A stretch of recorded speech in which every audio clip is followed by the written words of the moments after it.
All right, this video is on thermochemical equations and how then to deal with an equation and the value of delta H, or heat. Okay, so the first thing is, what is a thermochemical equation? And that is just a chemical reaction that includes heat.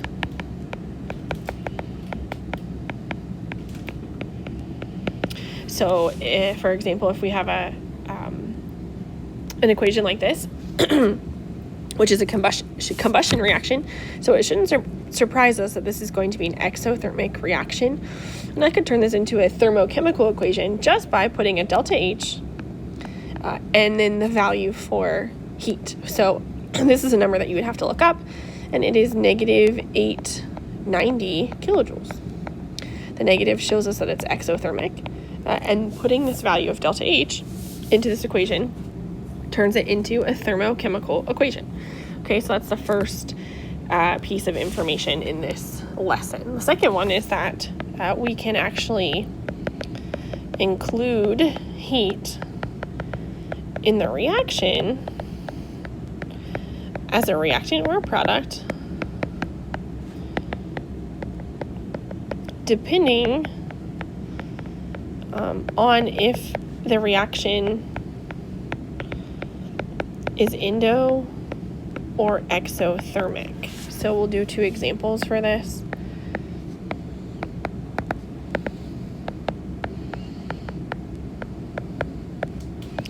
And we'll talk about where does heat belong in an endothermic reaction, and then where does heat belong in an exothermic reaction.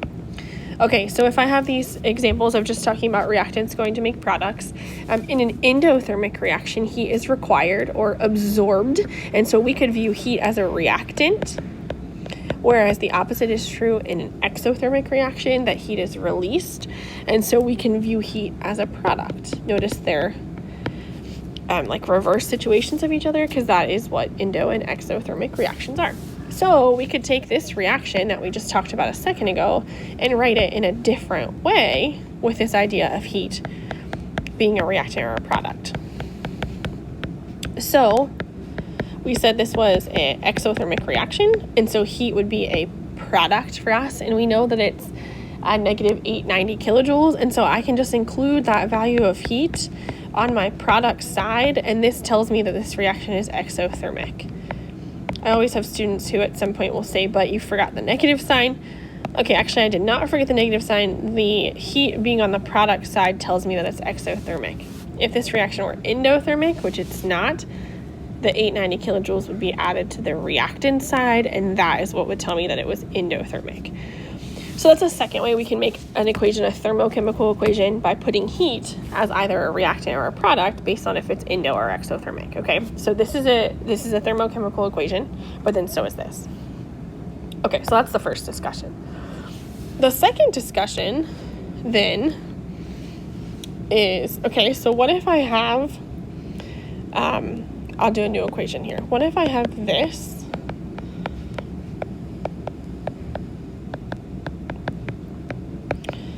some reaction. This is a water breaking down into hydrogen and oxygen gas, and I'd have to look up this value of delta H, and I find that it is 571.6 kilojoules. It's positive.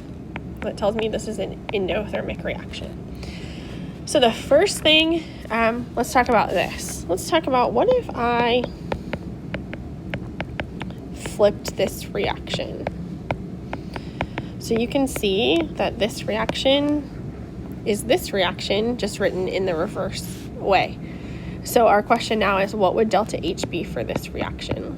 And so this is the first big kind of point about delta H's, is that if a reaction is endothermic going one way, well, when I flip it around, it's going to be exothermic going the other way. So delta H for this reaction would just be negative of the first one. So that's a little bit like, it's a little bit like what the system gains, the surroundings have lost kind of thing. Not exactly, but same idea, that if it's endothermic one direction, it's exothermic the other direction. From there, then we say, well, what if I doubled this reaction. Okay, so now I'm kind of comparing these two, right? They're the same reaction, except it's been doubled. Instead of 2, 1, 2, it's 4, 2, 4. So as hopefully, maybe you guess, delta H would be doubled. Right? I would multiply it by 2. Still negative because it's still exothermic, but it would double. So if I took a reaction and cut it in half, I would half my delta H, right? If I tripled a reaction, I would triple my delta H. What we do to the reaction, we then do to delta H. So that's a really important point in thermo. The last thing, and let's go back to this one.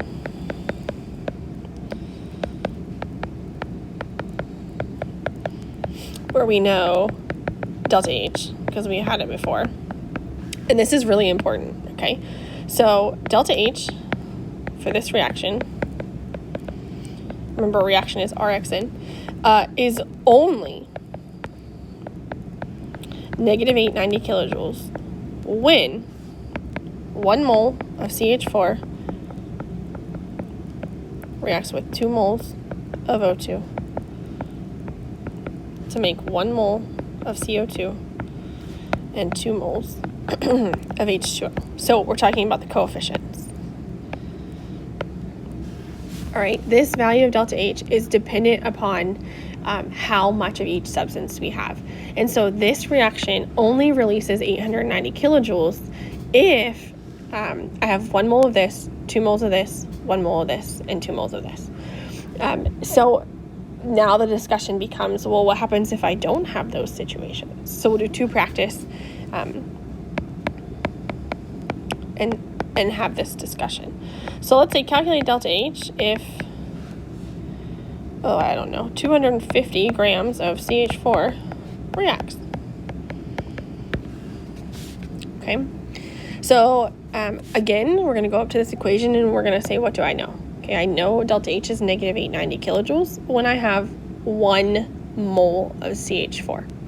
So I give you grams in this problem. It's going to be a good idea for us to turn grams into moles with molar mass. Okay, so I get 16.042.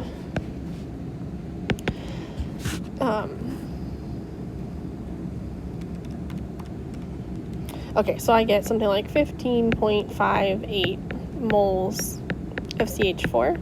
And then what we're going to do now is use what we just said as a conversion factor, that this heat is negative 890 kilojoules when I have 1 mole of CH4. So when I have 1 mole of CH4, right, and look what happens to my units, my heat is negative 890 kilojoules. Do my math, round to sig figs, which should be 2, and to 2 sig figs, this comes out to be quite a large number, and that would be my heat. Okay, so the key to solving a problem like this is to treat heat and your coefficients like a conversion factor, and that will allow you to solve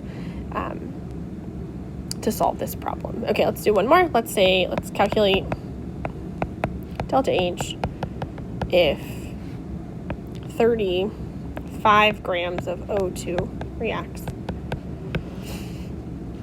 So again, I go up and look at my equation. We say, okay, this time I have 2 moles of O2 and my heat is negative 890 kilojoules. So I should always take my